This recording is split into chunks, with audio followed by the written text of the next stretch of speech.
Assalamualaikum warahmatullahi wabarakatuh.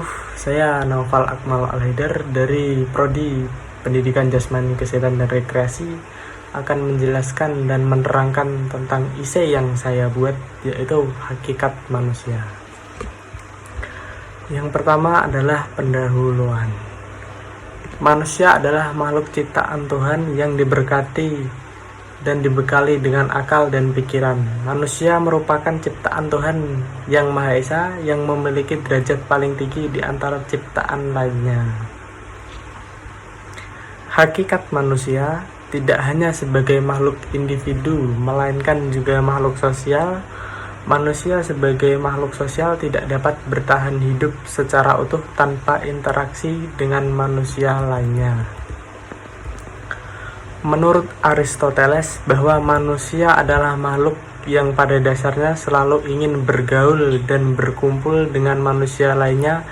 Dengan kata lain, manusia merupakan zoopolitikon.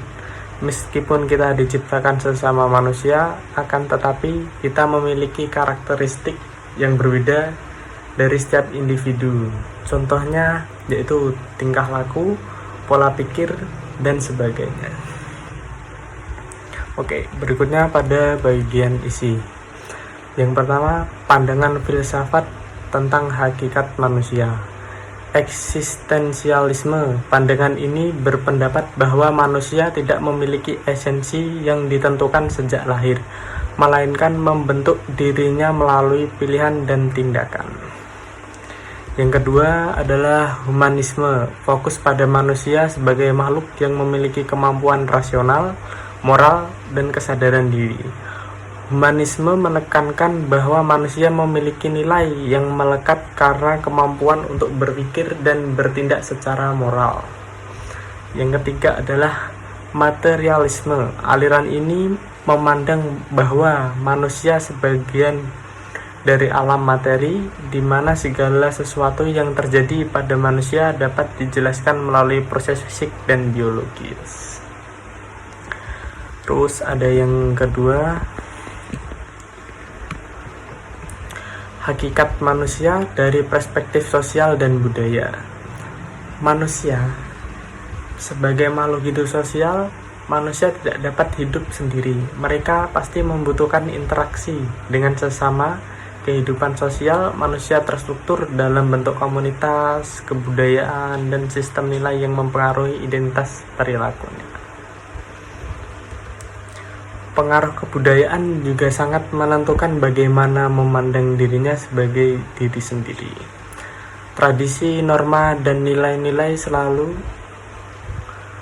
turut dalam membentuk karakter individu sebagai manusia. Yang ketiga, hakikat manusia dapat diartikan sebagai substansi imaterial yang memiliki beberapa dimensi. Yang pertama adalah dimensi keindividuan atau individu seseorang.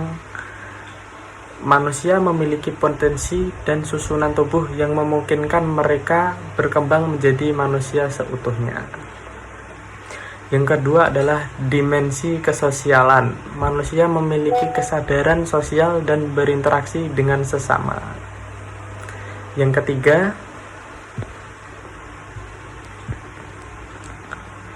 dimensi kesusilaan. Manusia memiliki sejumlah emosi yang bersifat etis seperti ingin memperoleh keuntungan dan menghindari kerugian. Terus yang keempat adalah dimensi keberagaman. Manusia memiliki dorongan untuk menyembah Tuhan.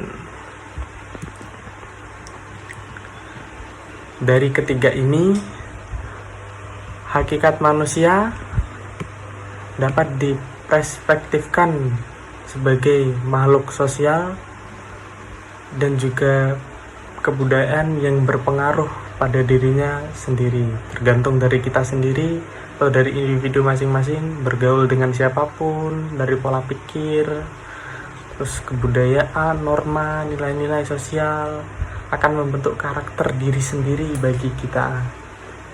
Jadi sebaiknya kita sebagai manusia juga harus memikirkan ke depannya harus bagaimana menjadi manusia yang selalu berpikir positif, bertindak positif, dan melakukan hal-hal yang positif agar tidak berpengaruh bagi orang lain, terutama bagi diri kita sendiri. Jadi jika kita melakukan sesuatu yang negatif juga pasti berdampak bagi orang lain dan juga berdampak bagi kita sendiri, bahkan bisa merugikan kita sendiri. Maka dari itu kita harus selalu memikirkan ke depannya seperti bagaimana agar tidak tersesat dan dapat membentuk karakter individu yang baik, tapi juga tidak juga selalu individu secara terus-menerus. Kita jadi manusia juga harus berpikir bahwa manusia selalu membutuhkan manusia lainnya, tidak bisa berdiri sendiri. Bisa berdiri sendiri tetapi susah, karena sebagaimana manusia adalah makhluk sosial. Kita juga harus saling tolong-menolong, memiliki etika yang baik, dapat mengatur emosi, mengatur pola pikir yang baik. Yang terakhir adalah kesimpulan. Secara keseluruhan, hakikat manusia adalah topik yang kompleks dan multidimensional, yang mencakup berbagai sudut pandang dari filsafat, agama, biologis, hingga sosial dan budaya. Dari perspektif filsafat, manusia dipandang sebagai makhluk yang memiliki kebebasan dalam membentuk eksistensinya sendiri. Yang dimaksud sebagai kebebasan itu adalah bebas berpendapat, bebas hidup. Yang kedua, selalu memiliki aturan dan menerapkan nilai-nilai pada diri kita sendiri. Dan yang paling penting adalah etika. Hakikat manusia terletak pada perpaduan antara akal, emosi, dan kemampuan untuk membentuk serta dipengaruhi oleh lingkungan sosial dan budaya. Manusia tidak hanya makhluk yang berpikir, tetapi juga merasakan dan memiliki naluri untuk berinteraksi dan menciptakan kebudayaan. Pada akhirnya, pemahaman yang mendalam tentang hakikat manusia memberikan kita bahwa wawasannya tentang peran dan tanggung jawab kita dalam dunia ini terhadap diri sendiri, sesama maupun alam semesta. Seperti yang saya terangkan tadi, yaitu manusia adalah makhluk sosial yang tidak bisa hidup sendiri.